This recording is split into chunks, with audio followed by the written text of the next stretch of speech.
Rachel, welcome to the podcast. Hello, I'm so happy to be here. Yay. Okay, so wait, tell me everything about when you met the Muppets. So it's not a very thrilling story, but it is like a life goal bucket list story. A friend of mine works for Disney, and he was like, "We're doing this video with the Muppets, and we were wondering if you could." I was like, "Yes." Like, "Do I need to hear about it?" It's like, "No, whatever it is, I'm coming. Yes." And it ultimately, they were trying to figure out some like short content that they used the Muppets with. And so they literally were just doing a little short film down on the Venice Beach boardwalk, and I got to go be a part of it. And I will tell you the best parts of my day. I got to meet Rolf, and I got to do jokes with Rizzo the rat. And I got to discover that, like, here's the Bevan, I was so nervous because Rizzo is very funny and very edgy. And I had this like sensor inside of my brain that was like, this is just in the Muppets. You can't say what you're thinking. And I should have, because it would have been great. But I'm going to tell you the two most remarkable things that happened that day. One is some extra who was, let's just say, at least 10 or 15 years younger than I was, who was doing her job competently as background for this thing and filling out this world. And at one point, she was just like sitting there. I was like, "Oh, you don't look like you're having fun. Is there anything I can do for you?" And she's like, "I just can't believe I'm doing a thing with puppets." And I was like, "I'm gonna get you a glass of water. Go over there." It's like, I don't understand what touch said. So I realized in that moment that the whole world does not feel the way that I do about the Muppets. Who are the people raising this woman, this young woman who has no appreciation for the Muppets? Okay, keep going. I just didn't know, and I'm sad for them. What if they have in store when they realize who the Muppets are? Do you know who the fuck I am? Says Miss Piggy. So the second thing, and this is the thing that like you can't quantify. So I sit down, we're having lunch, we're having pizza, I think, and I'm talking to the Muppeteer who is doing Rolf. And we're having a lovely conversation. And I don't remember what we're talking about, but he's a lovely human being. We're having a great conversation. And all of a sudden, this brown face like pops up and starts interjecting. And I can't explain to you what it felt like, because all of a sudden I'm talking to this person, and then Rolf, and I'm like, at first I'm like answering Rolf, and then I'm talking to him, and then Rolf takes over, and I swear to you, Bevan, the human being in front of me vanished. He absolutely did. It was like I couldn't see him anymore. And Rolf and I were deep in conversation. And I want to be clear, like Rolf's voice just sounds like the man I was talking. He just sounds like that. But the human being in front of me vanished. And it was just me and Rolf having a conversation. And it was the most alchemical experience I have ever had. Oh my God. I have met big, giant movie stars who are lovely people. And this was the most alchemical experience. Like, there is a magic, not only to those characters, but also to the people who bring them to life, that is so special. It is, in my limited experience, unquantifiable. It was the most remarkable thing that's ever happened to me. And I will be forever grateful that it happened. I love that story so much. The alchemical experience of the Muppets. I can't wait to meet the Muppets. I feel like this is just truly destiny waiting to happen. For you very much. I mean, I could just see me arm around Miss Piggy, arm around Janice. Let's just take the two hotties, hot femmes on the couch. Somebody's gonna bring us a snack. I don't know. Rachel, Kimsey. Wait, okay, so are you still using Kimsey? My professional name is Kimsey. Yes. Isn't that fun, having a government stage name and then having a family name? I gotta tell you, I thought it would be awesome. It's such a pain in the butt. It turns out, I was like, this will be fine. Like, Queen Latifah's name is Data. It's fine. It is a pain. And with that, I also can't put a finger on what it is about sharing a name with my family that brings me a deep satisfaction that I didn't expect. Like it's such like I hadn't planned on changing my name until I was literally standing in line for the paperwork and I suddenly went, I want to share a name with my family and my children who don't yet exist. Yeah, At the that might time. do that. But I was like, oh, I want that. I'm surprised by that. We need to step out of line and think about this for a few minutes before we get back in line at the courthouse and do it. And Matthew was like, okay, yeah. Do you want to talk about it or do you just want to sit with it? And I was like, I think I just need to sit with it. Okay. What a dreamboat. What a great question to ask your partner. I'm so grateful every day. He is the guy for me in every way. Rachel, I love to hear it, especially because we were friends for so long. And like I saw you like, you know, with other people, and then now he's the one. And like, and it all has just flowing out with such great ease, which I think I felt a lot of dis-ease as a young person because I was so afraid of what ended up happening. Like I was actually really afraid to be single later in life. There was something about that that just felt so stressful. And also like I want my person, right? Like I think that's also a thing to want. Yeah. Right. But like watching my friends kind of like have this ease and grace in their lives that unfolds as their life unfolds in authenticity. It always makes me feel so good because I'm like, it all just unfolds. And that's exactly what life does. Yeah. Oh. My experience was definitely that I have very few relationship regrets. Because my experience, not none, but because my experience was so much that I learned so much about myself in each of those circumstances that brought me to another place. And I don't think I would have been ready for how deeply right this is for me now if I hadn't learned a lot of those lessons along the way.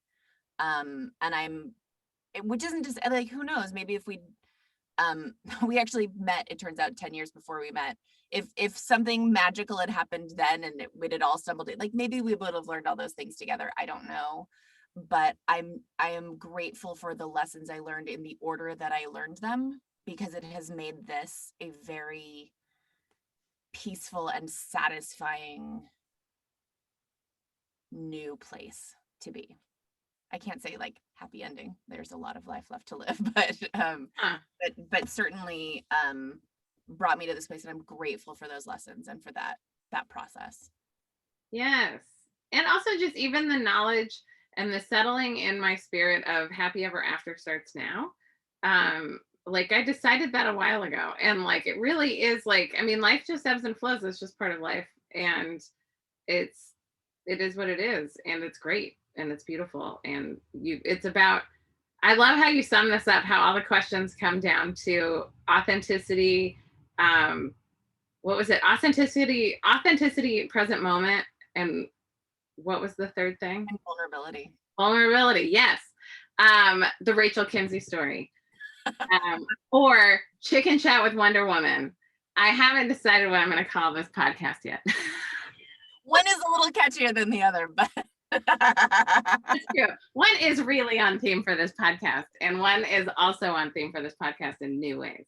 I also considered wearing a Wonder Woman athletic outfit that I own in our conversation, but I was running late coming in from the forest because there are blackberries that are popping right now. And so I'm busy eating snacks and dancing in the forest. Hey, that's the best reason ever. I love it. Isn't it? It's such a unique reason and such a delightful reason. And I cannot believe that the forest just has snacks just growing. Right? It's almost as if the earth is there to provide things for us. Right? It's almost as though the earth gives us everything we need and we made bills and jobs. Yeah. So Rachel, you are like the 5th or 6th former Mormon on my podcast. which I didn't even think to tally, and I couldn't remember if it was 5 or 6, but like, I don't know why I love so many people who were once Mormons. I have some theories. They're all very different. So I am excited to hear about your background and how you came to not be a Mormon anymore. Sure. The thing that's interesting about it is I think if you had asked me at any point for a long time, I would have said that I was both the most and least likely. I'm one of 5 kids. And I was like, well, I'm the most likely and the least likely to go to BYU. I did go to BYU. I am the most likely and the least likely to leave the church. I did leave the church. It's that funny thing where I would say as a kid, my family role was the peacemaker, which meant, and I also, just as a personality trait, I've spent a lot of time actually thinking about it as a personality trait that I don't think was asked of me. I think it was a bit inborn. I was a rather obedient child, and I mean that in all of the weighted, heavy religious connotation way. Like if somebody told me that my daughters were obedient, I'd be like, oh no. Oh, I have to. But I wanted to do things right. I wanted to get it right. I wanted to be right. I wanted to be correct. I wanted to be appropriate. And I'm sure some of that is, stuff that I can't see from an outside point of view of people putting on me inevitably. I think some of it, is I was second of 5, so I was sandwiched between my 2 brothers who were, 2 years on either side of me, and we're all quite different from each other, but got along quite well. But I had that like peacemaker, like mediate this, if I can get everybody to be happy, then everything's okay. And if everything's okay, then I'm good kind of feeling. And I think a lot of that took me down this path of like, well, one of the things I think that is appealing about Mormon culture to people who are investigating it is that there is a long list of rules. I think that's one of the things people like, is they're like, oh, but if I do all of this stuff, then I'm a good person. Checklists make things easier. Yeah. I remember, it's so dark and naive at the same time. Like I remember being a teenager at one point and going, well, I do this and this and this, and I don't do this and this and this, and I'm doing these things. So like, I mean, they tell me that's all I need to get into heaven. So like, I guess I'm good.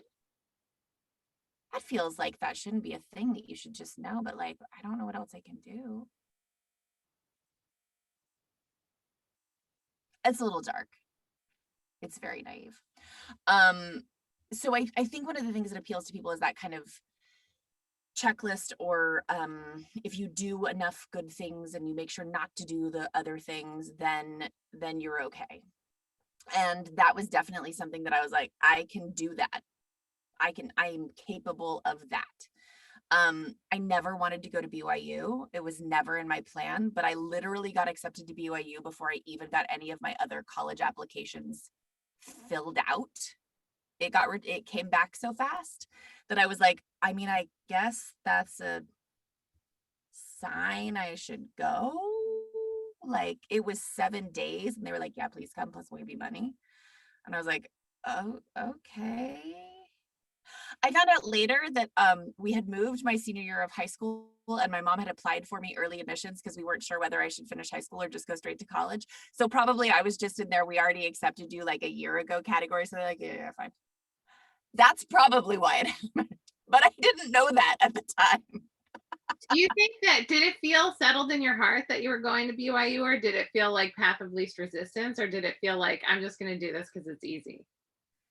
It felt path of least resistance, and like, I like, as you said it, it felt disappointingly like, oh, I guess that's what I'm supposed to do.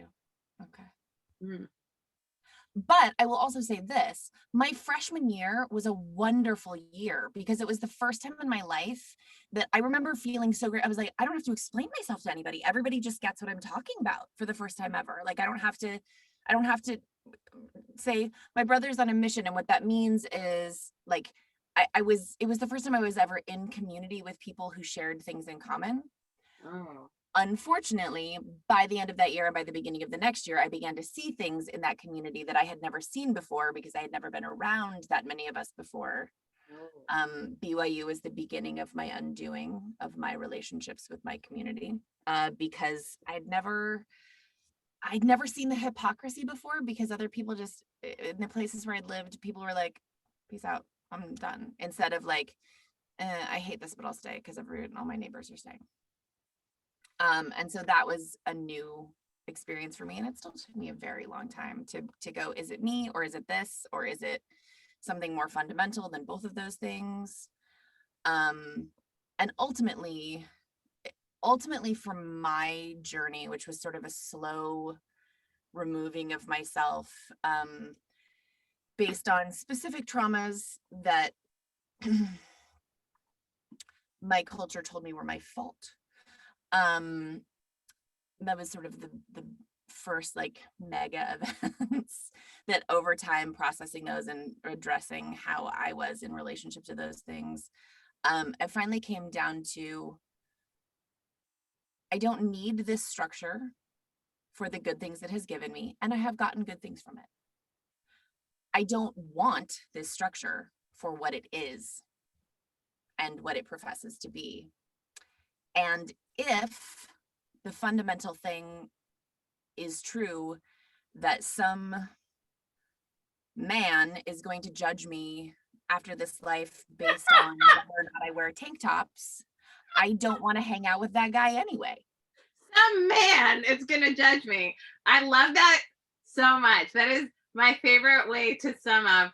I'm just going to use that from now on to sum up like the Western God, like some man in the sky trying to judge you for everything, when in fact, heaven is here on earth right now, happily ever after, heaven on earth. And that was the thing, is I came to the conclusion over time that the things that were good about it for me were the things that helped give me structure at times like teenagerhood, when structure was helpful, so that I didn't have to flounder in scary choices. I could just go, nope, I don't do that. Cool. I don't drink. I don't have sex. Great. I don't have to deal with the potential pitfalls that might come with that. And also being a 16-year-old girl, I'm have decisions to make about how I will address that with my own children, because I'm not going to put them into that structure to give them that freedom. And I also acknowledge it does not provide other people the freedom it provided me because of my own personality. But the things that were good about it were, I was like, oh, I can still do good things for my neighbors. I can still show up for people with compassion. I can still lead with forgiveness. I don't need a structure for that. If I leave the world a better place than I found it, or at least I do my best to leave the world a better place than I found it, anyone on earth or not on earth who isn't good with that, I don't need their approval. So I can live within that structure. That's what I can do. And I was about to say, I'm fine with other people having religion. It's that's not up to me. Other people ask me how I feel about people I love being still a part of it. And all I can say is, if it is making you a better person and it is making you treat other people better, great. If it is making you a harder person or making you treat other people unkindly or with judgment, not great. If it is actively taking away from other people, it is a bad thing. And it's that simple to me. Leave the world a better place than you found it, to the best of your ability. I love that so much. And I'm also dying to know, is life better on the other side of not wearing special underwear? I never wore special underwear. But you can see that I am not deeply attached to high necklines and sleeves. So for me, yes. I went to BYU, but I never went on a mission. So I never crossed that threshold. Oh, okay, great. See, these are things I learned. I feel like there's so much to know about Mormonism. It gives you something to do. It's like a hardcore, it's religion and hobby all in one. Yes.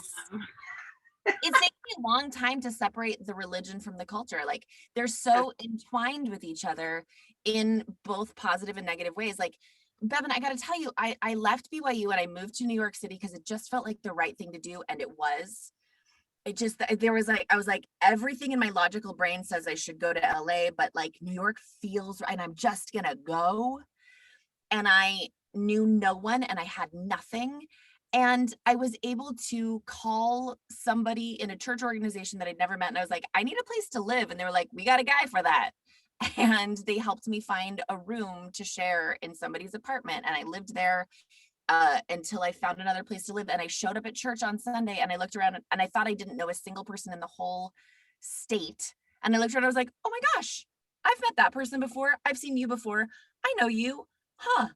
And so I immediately wasn't alone. There were things about the culture that were valuable.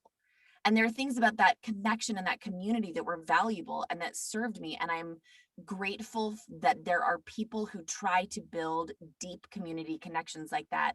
And I wish that they did not also work politically against causes that bring people love and joy and peace and happiness.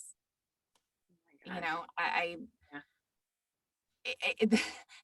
the idea that it can be a culture and a community that is like, we are responsible for each other, we look after each other, we hold to each other, but also like if you're queer, oh, we're gonna say that we kind of don't hate you that much anymore because it's sort of unpopular to say that, but like we did spend millions of dollars just a few years ago to make sure to disenfranchise you as much as possible, but when it failed, we were like, oh. it won the first few times. I'll just say that. Like as a young person, I think one of the first elections I could vote in was about my own marital rights. I wasn't even out yet. And it came close to, I don't remember if the vote was for or against gay marriage, but I just remember that like we lost by like 10% maybe. But then the next time we lost by less percent. And then the next time was like Prop 8 and eventually got overturned. And then there was another referendum. So like it just, the tide of public opinion does change over time. But the Mormons, just like that billionaire from Chick-fil-A, funnel money into anti-gay stuff all the time. And like, you know, and everything is good and bad. And you can't sum up a people, like each individual person based on a giant religion full of power and control. So when people say they're like, every Mormon I've met is so nice, I'm like, I know, right? yeah. And I don't want anything to do with the formal religion ever again. Yeah.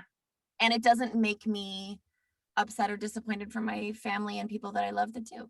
Like it's until you use it to be a dick to somebody else, and then that's a problem. What is your spread in your sibling group now? Because I have a friend whose spread is now majority have left the church and still a couple are. My family is all very devout. Oh, wow. And then it's you, the outlier. That's, I mean, listen, how do you navigate that?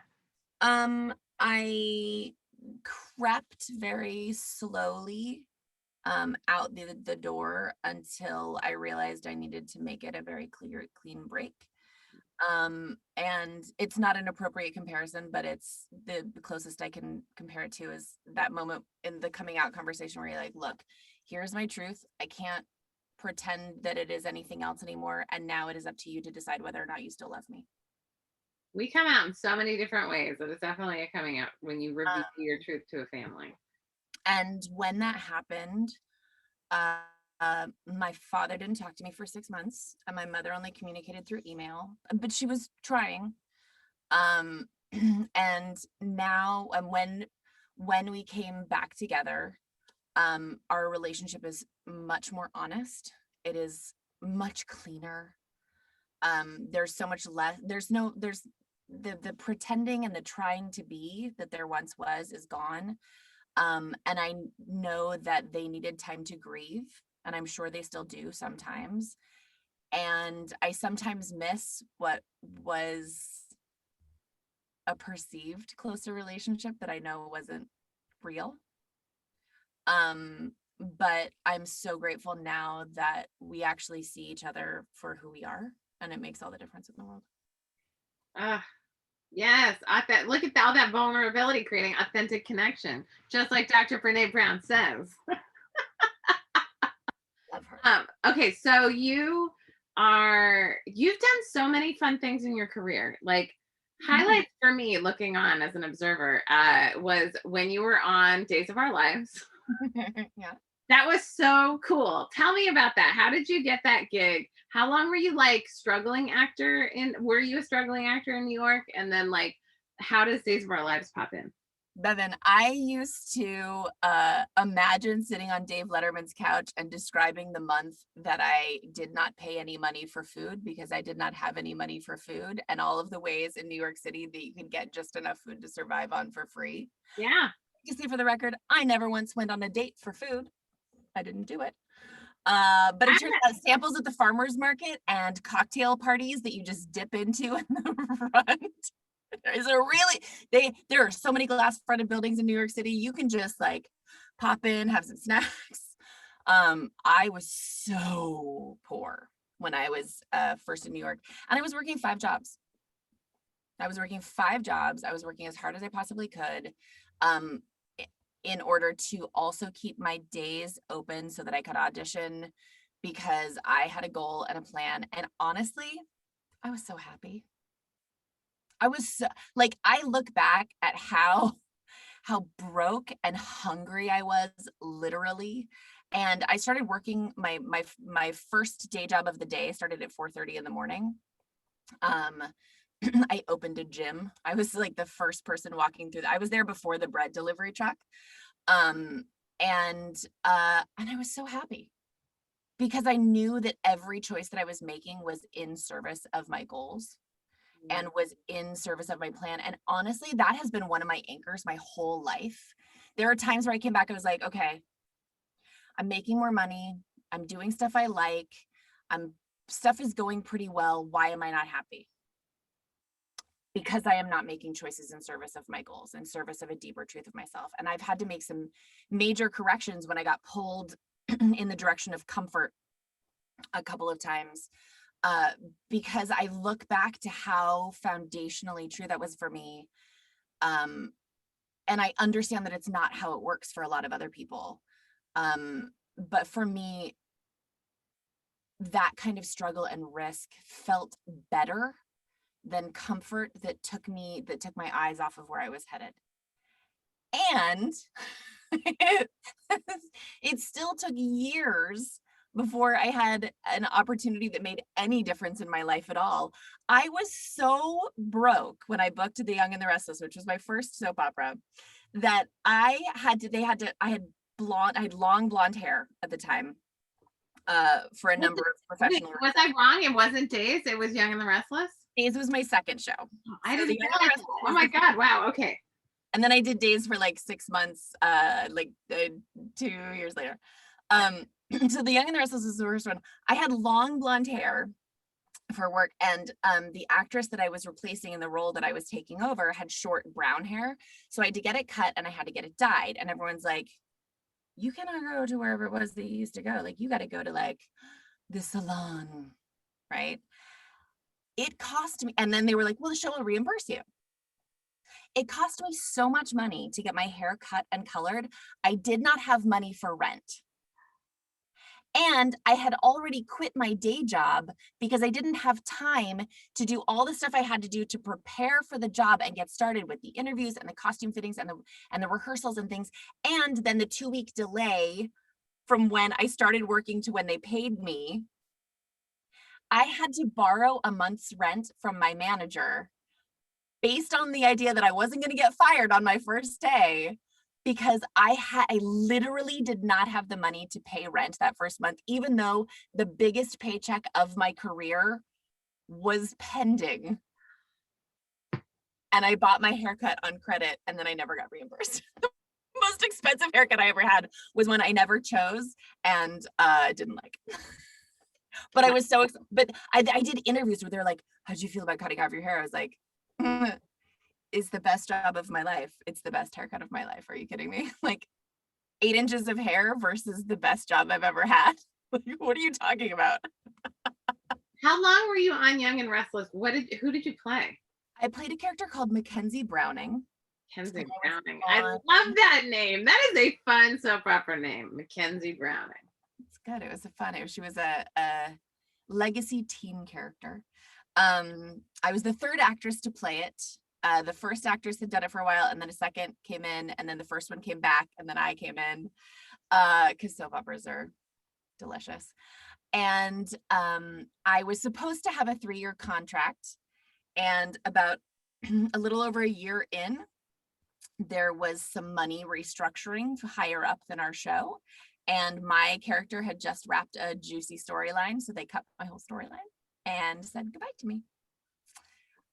And that was a shock, because I had never, my contract, I was not allowed to quit. I was there for 3 years, but I was like, wait, but you're allowed to just fire me?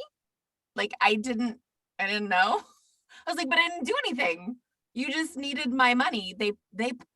Well, I can't say I know this for sure, but my speculation is that they hired 2 more actresses on my salary, because I know what they offered me before I took the job. And I was like, I can literally make more working at the front desk of the gym than that. But if you can convince a couple of people to take that, you can beef up storylines. And all that being said, like, it was one of the best learning experiences of my life. I had nothing but good experiences there. I loved everybody that I met. I learned how to memorize like 40 to 60 pages of dialogue in a day. You discover that your brain is capable of things you never imagined. I did my first talk show. I did hundreds of magazine interviews. I got to have like Fame 101 education at the lowest stakes possible, because it's like, I was terrible in my talk show interview, but you know what? It was on a cable network that doesn't exist anymore, and it's fine. And I will be so much better next time, because now I've done it once before. It was wonderful. It was a no holds barred, no regrets whatsoever situation. I loved it. I loved it, every second of it. I can do it again. It is a great schedule if you have a family. It's great. Oh, what's the schedule? It's very 9 to 5 for actors. You get your weekends and major holidays off. And now, because of budgets on daytime, because they are much, much lower than they were during the heydays of the 80s and 90s, they like literally are 9 to 5. They're like, we don't have the budget to pay anyone overtime on the crew, so y'all have to get your scenes done and get out. But get it right. So it's great if you've got kids in school. It's a really nice schedule.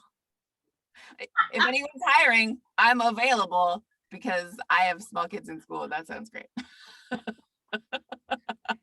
I would do on something way cuter than a soap opera. Like, give you the humane schedule, but like, I don't know, like maybe a cartoon soap opera, or like, I'll tell you, the only schedule better than soaps is cartoons. That is a magical schedule too. It is brilliant, and I love it. There's like, when I was driving Lyft in LA, I drove a lot of animators and a lot of people in the animation, like career path, career genre, organization. What do they call it? Career, trade. Anyway, whatever. A lot of people in animation, and they were talking about how there was this flux of money. This is 2019. There was a flux of money in animation because of Disney Plus coming. And so a lot of the other studios were beefing up their cartoons and their animation. And then with COVID happening, animation just like full steam ahead, like you could do everything. I mean, and because you are the voice of the animated Wonder Woman, among a million other things, but like, come on, that's so cool. It was, in every sense of the word, my dream come true. It is the first dream I ever remember having, when I was like 5 years old, watching Linda Carter on Wonder Woman. Like, that was my first hero. That was my first like goal. Like, I had Wonder Woman underoos, and I would sneak them out to like spin in the backyard. Like, Wonder Woman was, people who are younger than us, Bevan, they don't know that there weren't female heroes. They didn't exist. I remember when Rogue showed up in the X-Men, I was like, there can be 2? and thus she is my second favorite. She also has that like stripe, which like I could never tell if it was like meant to be a Bonnie Raitt stripe or and like therefore she's like maybe in her 40s. Total sidebar, one of my daughters has a hypopigmentation spot, and I was like, please let it be a rogue stripe, please let it be and it's blonde instead of white, but I was like, maybe it'll go white early. It's amazing. She has red hair. It's so great. I was like, she was born, I was like, it looks like a thumbprint that's pale on her head, and I was like, oh, the hair is growing in lighter than everything else. It's amazing. Which one is it? Which daughter? My oldest daughter has gorgeous auburn hair with curls that, I mean, I was a professional redhead for 10 years, and it turns out I was just trying to look like my own kid. And she also has just this hypopigmentation spot that I was like, oh, you're going to be in junior high and be like, Mom, it makes me feel really uncomfortable because kids are looking at it and I want to color it. And I'll be like, it's your body. It's okay. I'm fine. Let's hope that she maintains her independent spirit that she already has and doesn't give an F what the other kids say and loves who she is. But also it'll make it easier to dye it fun colors later if it's lighter. Just that one spot. Right? Like imagine if she just, I mean, she should never, whatever, she can do whatever she wants with her hair in her life. If it was up to you and me, she would keep the amazing red forever. Absolutely. It's so good. It is really striking. Okay, so you got the cast as Wonder Woman, which was like a dream come true. Yeah. And because I feel like that happened a while ago, and like you've done like conventions and like things where people are very intense about your character. What has that experience been like? So it's a really interesting thing because Wonder Woman is a really meaningful character to a lot of people, not just to me. And getting to be a part of that legacy is really, really moving. There are other actresses in animation who are more deeply identified with that character than I am, and I still just feel lucky to be on the list. Like anytime that I'm mentioned in the same breath as Susan Eisenberg or Grey Delilah, I'm like, oh, really? Wow, thanks. And so that's been a real gift and a blessing. And also, I learned so much by being a principal character on that show. Like that was my first cartoon. Like my first break in a cartoon was playing my bucket list dream role character in a format that I never could have imagined. Like, and I got to work with so many extraordinary actors that I learned so much about the process. And something a lot of people don't know about animation, most shows, most films, it's just you and a director in the booth. Like it's just you working alone. But we were really, really lucky on our show, Justice League Action, that we did group records most of the time. And most of the cast would be there most of the time. And so I got to be in the room with so many of these other extraordinary actors and learning from their process and learning from their redirections and just playing off of them. Like, I don't know how to explain to other people who grew up in the 80s what it's like to do a scene with Mark Hamill, because it's amazing. It's amazing.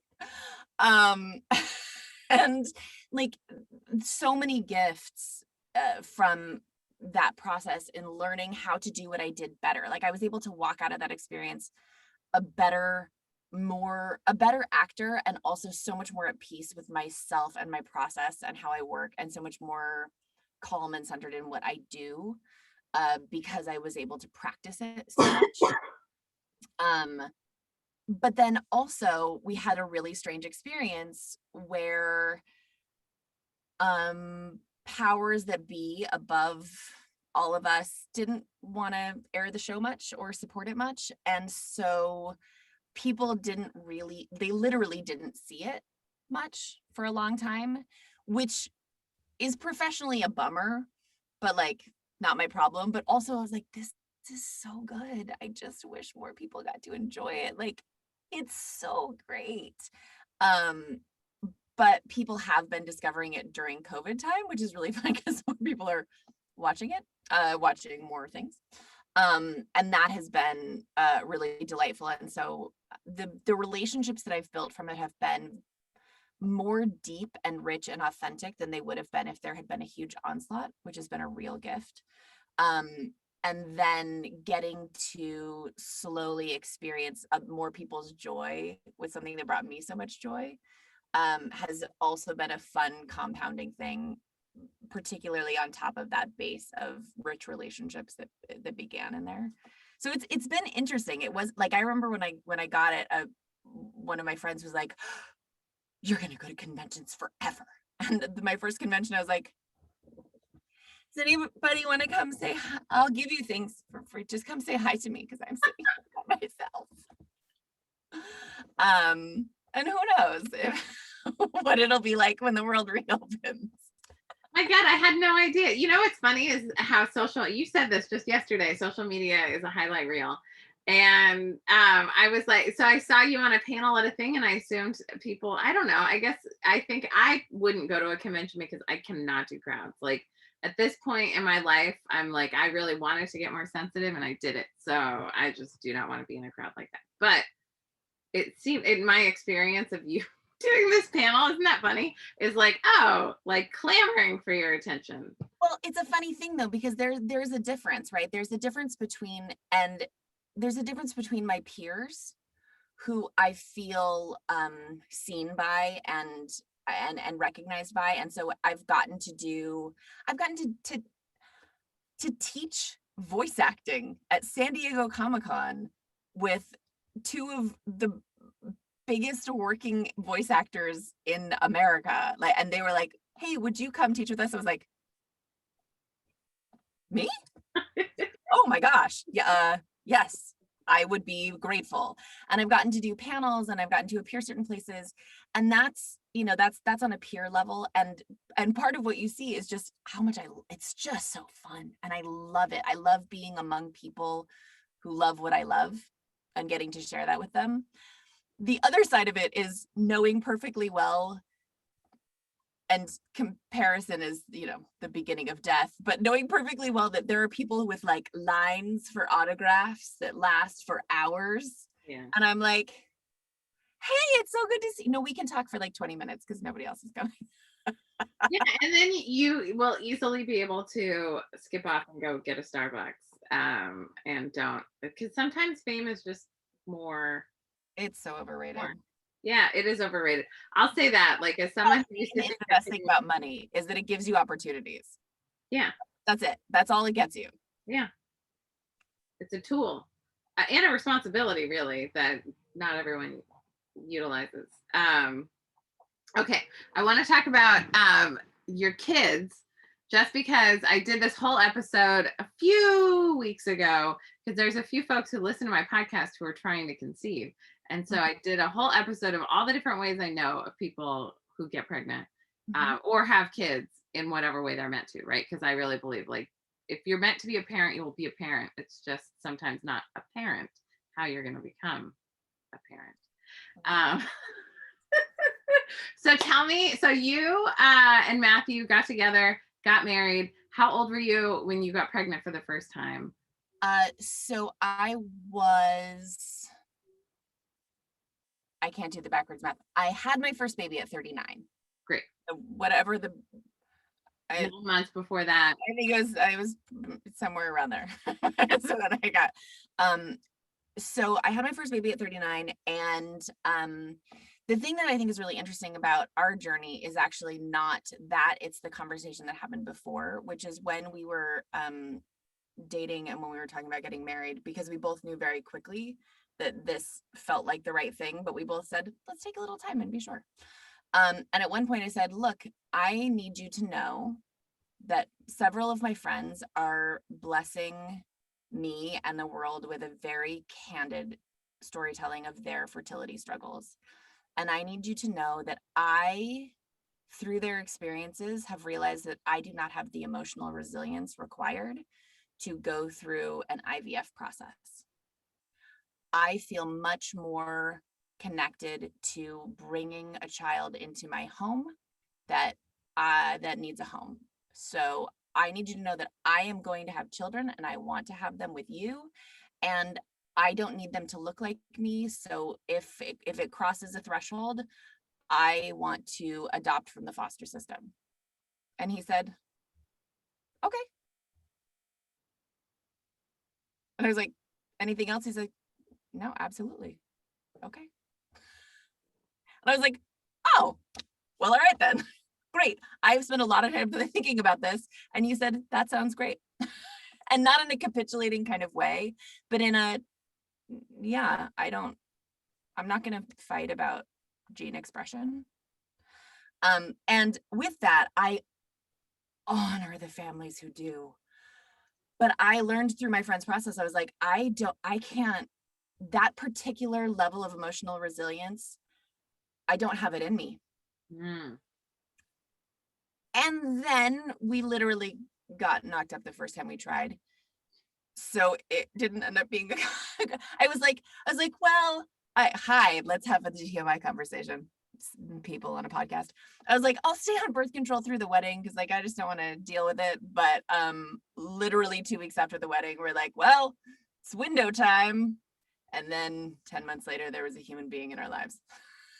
A literal honeymoon baby. And I'm like very impressed about like Matthew's respect of your body autonomy, because like someone who is more fragile for many reasons, like either about gene expression or about like wanting to control your body and want to be the boss of it. Like, I love that. I love that you had a strong opinion about what you wanted to, because for me, like, I, I don't know. I actually haven't decided in myself if I would or wouldn't do IVF. I just kind of really trust my fertility and my, Irish ancestors. And so many late in life babies in my family that there's like a term for it. You know what I mean? Like, based on like my mom's very much younger brother. It's a bonus baby. It's a PS, right? Anyway, so I'm banking on that. But I also like wouldn't want to put all those hormones and stuff in my body necessarily. Like that's something I would really want to think about. And like it's so personal to the person who's carrying, like, because it's just so much less invasive than what a male genetic creator would be asked to do. So well, and that's the thing is I hope that I have said this clearly enough. I am deeply, deeply grateful for the friends who very candidly shared their journey and their process, because I think I might have had a more magical view of what the process was based on how little it is talked about. And in their deep vulnerability and honesty, I realized I was like, that is too much for me. And that is okay, because this other avenue calls to me. I've been drawn to children in the foster system since I was a teenager. I was like, that's something meaningful to me. And I still don't know what that chapter in my life is. I don't know what that will look like at this point. Because this third baby is the last one I am going to make with my body. I was not sure after the second one. I am very sure now this is the last baby I will make with my body. this is that clarity you're getting. 3 and 4 years is plenty for me, it turns out. It's been so long since you had a full night's sleep. I will not have a full night's sleep for many, many years to come. Are you still diapering both girls? I am, because my eldest made it very clear when her sister was born that she wanted that intimate care still. Oh, okay. And so when she tells me that she's ready to do that differently, then we'll do it differently. She's absolutely capable of it. And I kind of every couple of days I was like, there's a little sign that you might be ready to be done. And then, okay, all right. But it's part of it, I think, is the way that we've always handled it. I'm just going to get into this. We have from birth, we use diaper changes as an opportunity to teach and practice consent. They are always a collaborative process from birth. I honor the families who do elimination communication. I am just too tired. So we do a lot of it with diapering. And so as a result, that process and that intimate connection with their bodies has always been very personal and very connected. There's no, and everybody does what works for them. But for us, there's no like, let me dangle a toy here so that I can distract you while I do this other thing. I was like, no, we're going to talk about your body and we're going to be here and you're going to help me with this process. And so as a result, I think she just still wanted that sensitive connection because somebody else was stepping into her world. And I said, okay. So we're still there at 3.5. She can read books, but she still prefers diapers at this moment. And I go, I am not going to interfere with your relationship with your body.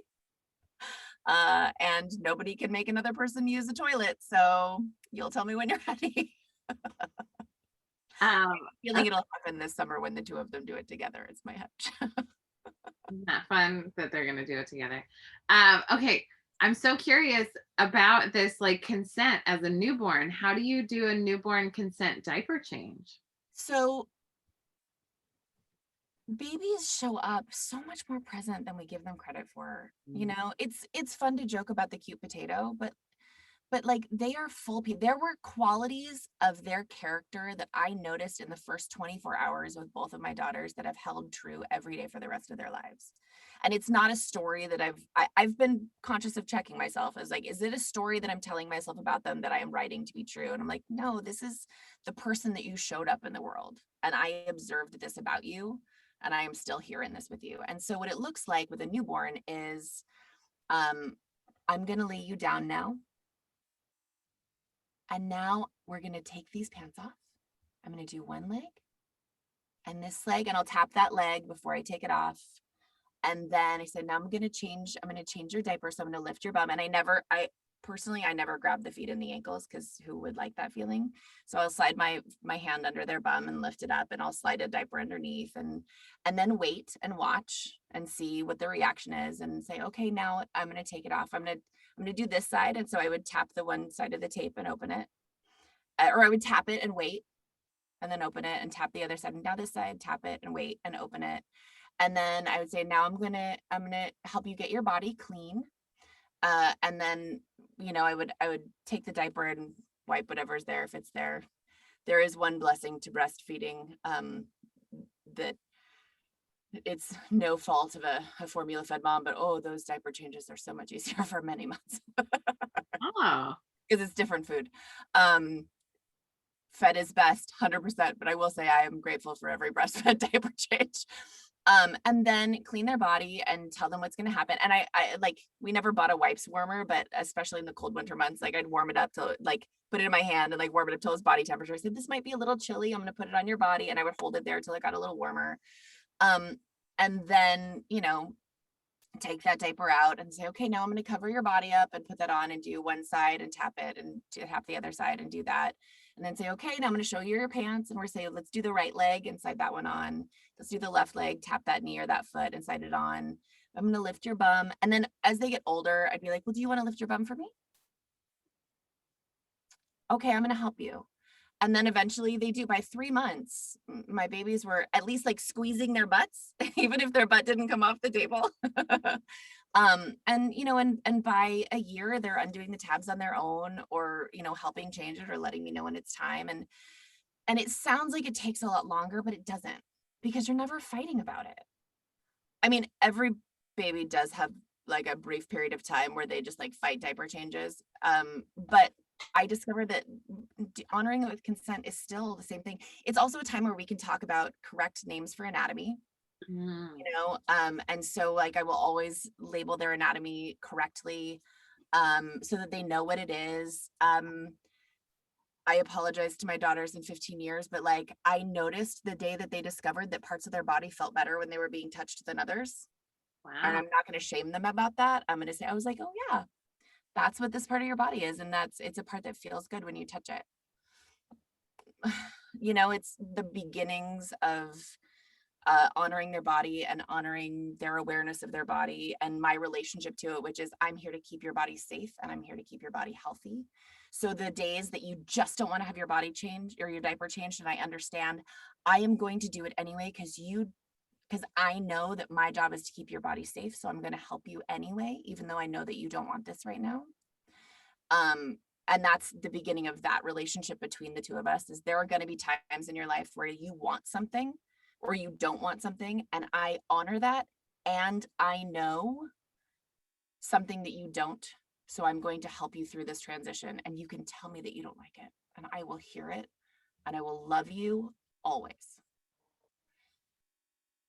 So honestly, people talk about like changing diapers as like, oh, I can't wait till they're out. I'm like, I don't really mind it. Like, I want it for their bodily autonomy and for their, comfort in life, but I don't mind it because it's not an adversarial experience. We have the same relationship with food. I've never once said, try one more bite, or force this, or dessert comes after dinner, or we have a completely consensual relationship around food. I offer, you choose. Today Matthew and I had a powwow. I was like, did they eat anything at any of the meals? And we're like, well, a couple bites here and there. We're like, okay, we need to make sure to offer a protein at dinner, because I haven't seen them. Well, they didn't eat protein at dinner either. And then we get to dinner, like, it's hot. I just want to eat a salad. I'm sure they feel the same way. Like, they're honoring their bodies. And like, I'm not going to make you eat a bite of something that you don't want. I just want to eat watermelon and grapes. It's hot. Eat some watermelon and grapes. Did they eat the watermelon and grapes? Yeah. Oh, good. That's what they wanted. And we don't have food fights. We don't have food battles. I did feel badly for some kids who were near us recently when I let my kids have their cookie with dinner, which is just what we do. Like, if I'm offering something, it just all goes together. And the kids were like, but my dad said I couldn't have that till after. I was like, every family has their own rules. I kept that part to myself. I was like, I'm not going to undermine your family. Every family has their own rules. Yeah. Good. Rachel, I'm so excited to keep knowing your kids when they're grown and growing, and like to see how this like very mindful parenting, you're really good at like present moment parenting and like accepting and loving them for who they are, like, and I don't know, I love it. I love hearing about like little things that your kids say that like just seems super. I don't even remember what it was that you told me, but you said something that she had said about food that I was like, oh my God, you're doing everything right. Like, if she feels this way. It's the thing that's exciting to me is about parenting is that you get the chance to, it's not the correcting the mistakes that your parents made. Like, every parent will make mistakes. I am making mistakes every day. Mm-hmm. But it's the getting to unparent yourself and seeing like, what are my patterns? What is written on me? I was in my 30s before it occurred to me that I didn't have to finish clearing my plate. And I know that that is not a unique experience. Yeah. You know, I don't want to offer any of those things to my kids. Everybody's going to have their own challenges, and I acknowledge that, but I was like, there are some that I can see a way around, and so I'm going to offer you that, and I'm going to give myself permission to not be perfect, because my biggest baggage as a kid was trying to be perfect. And I'm going to offer to my children that there is no way for you to be right or wrong to me, because that's what unconditional love is. And it is a challenging and active process as a parent. But it's so rewarding. Like, this is going to sound odd, but every time I don't punish my kids, it makes me so happy. Because what is a punishment? And so every time that I feel a habit or a pattern that is familiar to me that I do not echo, I go, yes, that feels good. It feels good to see something that I want to address as a family or in a relationship. Please, I would prefer if you do not punch your sister in the face. But the consequence to that is not separation. It's not going to be isolating from me. It's not going to be putting you away. It's not going to be taking a toy away. It's not going to be not going to the park that we were going to go to. Every time I don't punish, I go, I am showing you unconditional love by loving you exactly the same, no matter what your behavior was 5 minutes ago.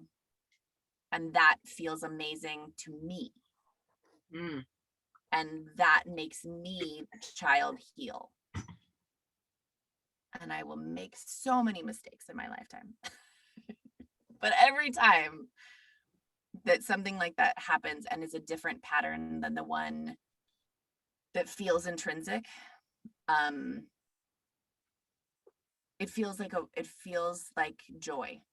Even better than it feels like a win. It feels like joy.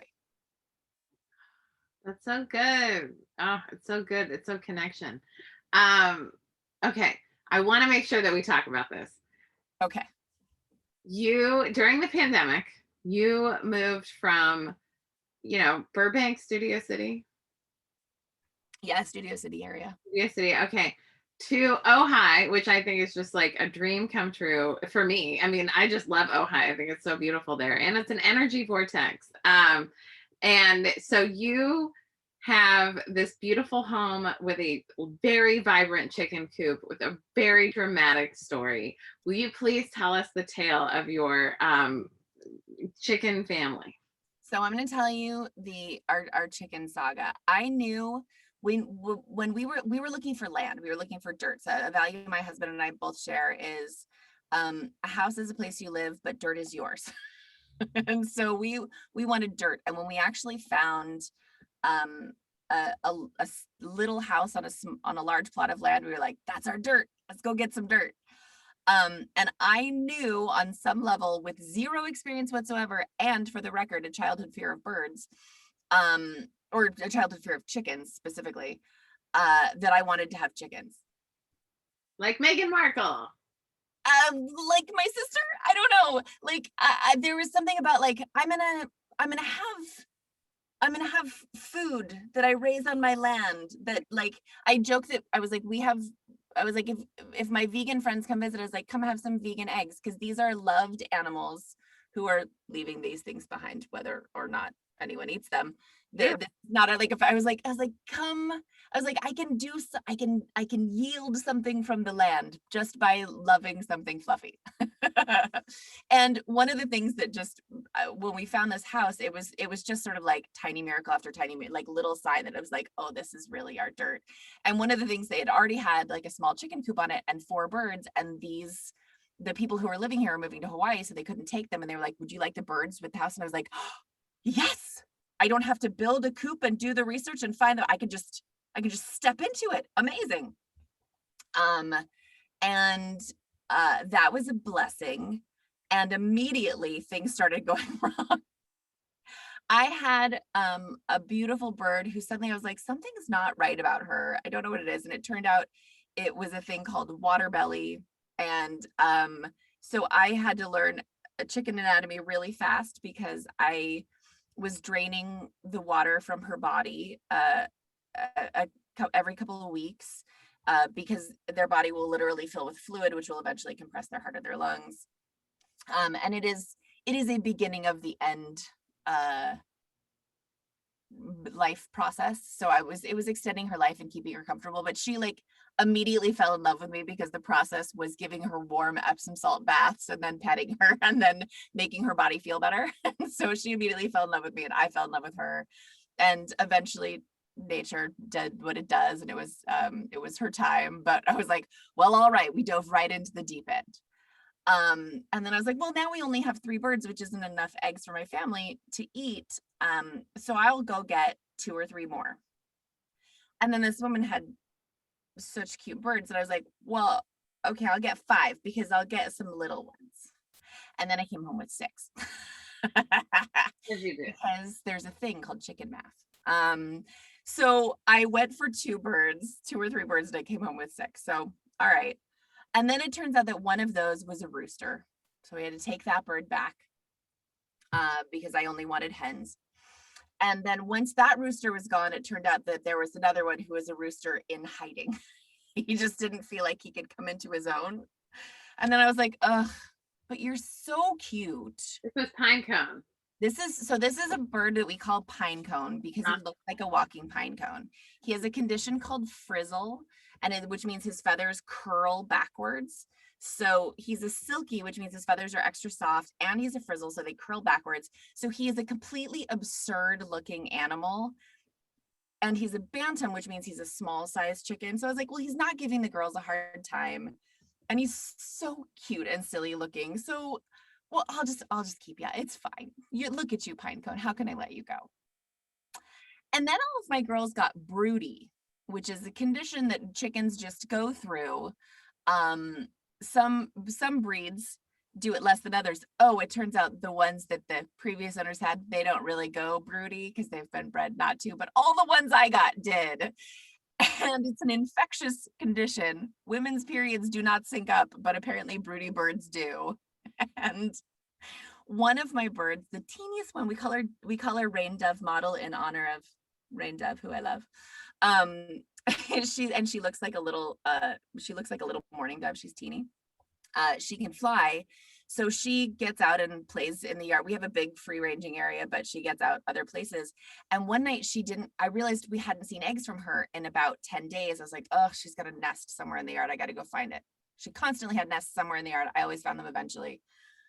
And then one night she didn't come home, which was very worrisome because she's a little tiny girl and there are fixed feral cats in our neighborhood. We have a neighbor who is very committed to trapping and fixing the cats. I'm having trouble hearing you.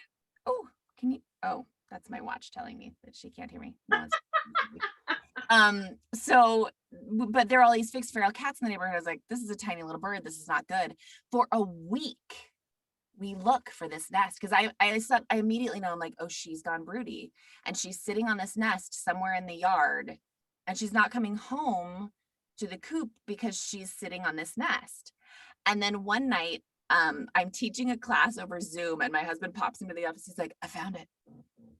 And he just zooms out the door and I was like, I have to finish teaching. Oh, I want to go right now. And he found it inside of a flower bush that unless you were standing directly on top of it and looking straight down and she's in it, you couldn't see. Like, we couldn't see it. I'd walked past that nest dozens of times and there were 12 eggs in there. And she's a teeny little thing. And I was like, what do I do with all these eggs? I was like, okay, I'm going to give you one day. I'm going to give you one more night on the nest while I decide what to do, because I don't want to ruin this for you, because that just feels cruel, because you are a sentient being and you have committed a lot of energy to this. Okay. And that was a terrible choice, because that night at 2 a.m. I was awakened by the sound of a bird screaming and a cat yowling. And that was the night that a cat found her. And I didn't realize how bad it was for about 2 days, because we kept finding piles of feathers in different places in the yard. He'd clearly chased her all over the yard. And torn out tons and tons of feathers, but we didn't realize for about a day had given her a flesh wound, but fortunately just a flesh wound. So I did more chicken anatomy and treated that wound. Wait, hold on. Did you go out and save her when you heard the noise? At 2 o'clock in the morning in my underwear, I ran out into the yard, chased the cat off, scooped the bird up, took her over to the coop. She was so freaked out. She flew out of my arms and was like, please, please, please let me into the coop. I was like, great, I'm happy to. Mm-hmm. Fortunately, we had found the nest. So I went over to the nest, got a small cardboard box, filled it with pine shavings, transferred, we did a thing called candling, which is where you shine a bright light through an egg. In the middle of at 2 o'clock in the morning, it turns out it's very easy to tell what is a fertilized and what is not a fertilized egg. Ooh. And it looked to us like 7 out of the 12 were fertilized. So I put those into this soft box of pine shavings, took that into the coop, and then put her body on top of them. So I'd say, these are your eggs. This is your nest. It's here. All of this is at 2 o'clock in the morning in my underwear.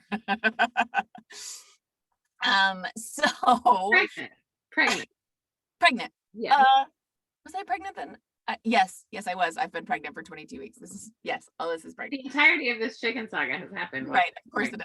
Yeah. This is the thing about a third pregnancy, Bevan, is it's like the last thought on your mind. Your first one, every single thing that's changing, you're like, this is the most amazing miracle / science experiment. And the third time you're like, I don't know, I have 2 toddlers. I guess someday this baby's gonna show up eventually. How many weeks? I don't know how long it's been. It's just such a different experience. So I put her in there, and then in the morning, she's not on the nest. The eggs are cold, and we go, oh. And I'm not entirely sure what to do, but I do know that the appropriate response for a bird in this moment is to abandon the nest if their life has been threatened. That is the right thing for this animal to do. And it is clear her brood is broken. She is done. She's done with this nest. She doesn't recognize these eggs, and that is the right thing for her to do. And then I look at these two fluffy birds that have nestled together in a box that isn't a nesting box that they've just adopted, and like they snuggle together all day long, being their broody little. And I was like, so I stick 7 eggs under those 2 girls. And I'm like, I don't know. We'll see what happens.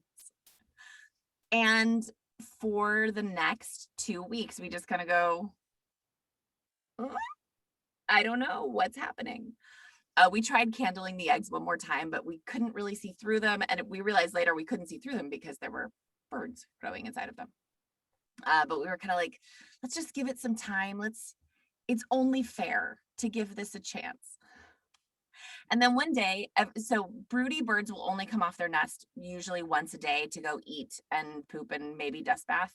And so I was always like checking the windows, be like, when are they off? And then when they were off, I'd go like check the eggs. And there was one day where I thought I saw like a mark on one of the eggs.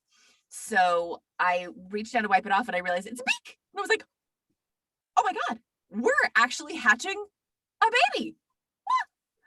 And the way that chickens, at least, I don't know if I presume most birds are this way, but the way chickens work, at least, is that the brood that they sit on will all hatch within about 36 hours because magic. And so I was like, okay, now we have a new problem. The box that they are all in is this old fruit box that's really deep. And so the babies can hatch in here, but then the babies can't get out to get food, and the moms can't show them how to get food. So I've got to figure out what to do next. So the dog kennel that was my chicken hospital for my poor water belly chicken and for my poor cat attack chicken is now turned into the chicken nursery. And we wait about a little more than 24 hours, and 3 of the chicks have hatched in the first 24 hours. So I move one of those 2 hens and the 3 chicks into a new box in the nursery, and I leave the other 3 eggs under the other hen. And I go, maybe this will still work out. Or the other 4 eggs, rather. I just gave away the end of the story. So 3 more eggs hatch the next day. 1 doesn't hatch, and I go, oh, I don't know how long to let you sit. I candle that one. It is completely empty. I don't know how I ever got it wrong. There was never an embryo in there. So 6 out of 12 eggs has hatched, which is a 50% hatch, which is apparently quite good. Eat that 7th egg. I'm sorry? Did you eat the 7th egg? Oh no, that egg had been hot for 21 days. Okay. But here's what I did do. I did break that egg, cook it, and feed it to the other birds.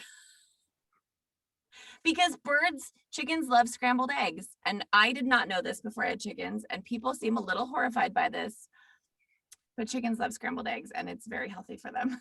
Chickens do a lot of things. Okay. So now we have this bonded pair and 6 chicks.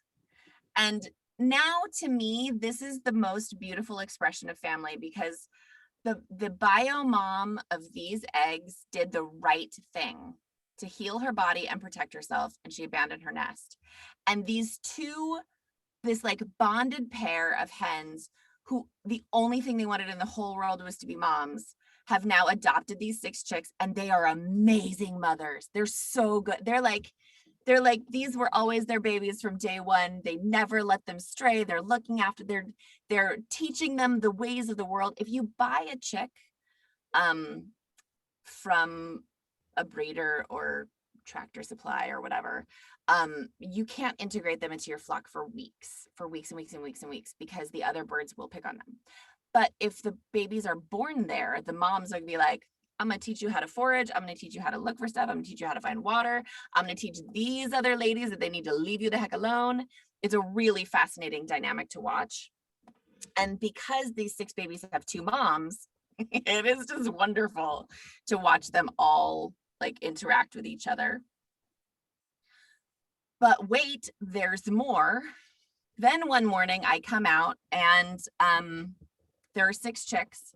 And that afternoon I go out to give them more fresh water and there are 5. And I am devastated because there is no sign of what happened. None. And that's the worst. I was like, I can't even figure out what I did wrong. And one of these chicks is just gone. I feel terrible. I'm like, nature is cruel, but it is honest. Okay, we have 5. And for 10 days, we have 5 chicks. And my family goes out of town for the first time in 2 weeks, or for 2 years, rather, for about 6 days to go spend time with my kids' cousins who are all gathered in the same place. My brother's in the military, so he came back from where he is stationed abroad and was able to get his children. So we all gathered. All the adults were vaccinated. It was a blessing. 2 days before we get back, the house sitter who is here looking after the chickens and our fluffy 18-pound cat, who's very upset that I'm in here talking to you instead of snuggling him on the couch, she goes, so there were 5 chicks this morning and now there are 6. Because one of them had just been surviving on its own for 10 days. It was a miracle. It came back bigger, stronger, more resilient than all of the other chicks. I was floored. Our house sitter kept calling her the runaway, so naturally her name is Joan Jett. Yes. She has a mohawk and she's black and she's gorgeous and I love her. Is she silky? What's that? Is she a silky? What are they looking like? So about 60% of them have extra toes and feathers on their feet, and so are very likely to be silkies.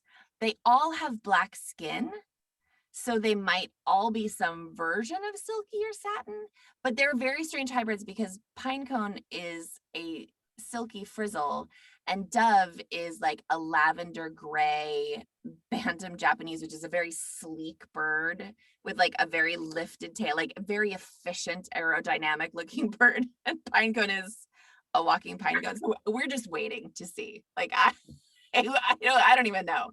But Joan Jett comes back with like white down her throat and on her belly and like this black mohawk and like little flecks of color on her collarbone. Like she's so punk rock and I love her, and she's probably going to turn out to be a rooster and I will never be able to let her go because she's our miracle story. And we lived a miracle for 2 days, and 2 days ago I went into the coop in the morning and 2 of the chicks were missing, and then we found one and it was no longer a chick.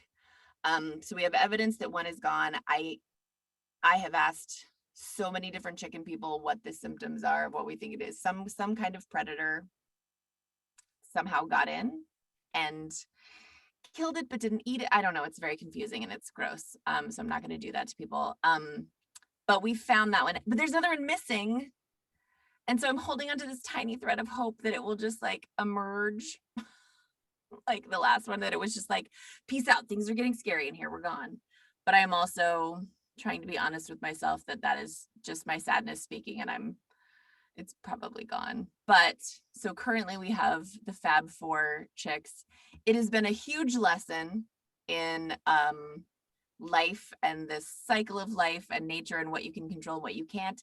And Bevan, new coda from tonight, since the attack, where we know we lost one bird and one is missing, guess who is sitting on the babies now at night? It's not the 2 tiny little silkies.